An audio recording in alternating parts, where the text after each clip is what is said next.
The two global events that I will be talking about are the Spanish flu and COVID-19 pandemics. Both viruses had similarities in terms of how it spread and the reaction of the public. Nearing the end of World War I in late 1918, the first wave of the Spanish flu took full force with the first case in Kansas. Military actions were a great aid to the virus, as troops were constantly traveling across national borders in efforts to put an end to the war. With U.S. troops traveling to Western Europe, the Spanish flu spread through the country and it quickly made its way to Africa and Southeast Asia.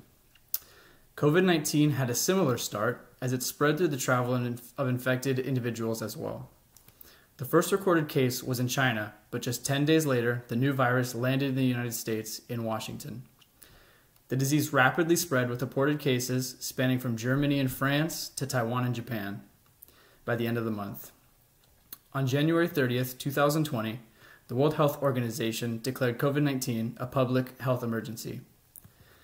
Both viruses grabbed the attention of countries around the world as the death toll continued to climb.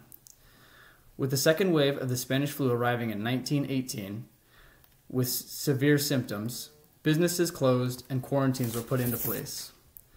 With no effective drugs or medicines to ease the symptoms of the flu, the virus spread like wildfire through railways and naval ships. The Spanish flu wreaked havoc across the globe, with an estimated 40 million deaths attributed to it. Deaths from the virus began to slow down with a combination of herd immunity and less threatening mutated variants. The world's economy suffered throughout the epidemic.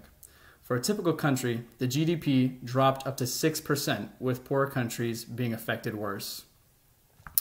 With the technology available today, we were able to avoid countless deaths at the height of the COVID-19 pandemic.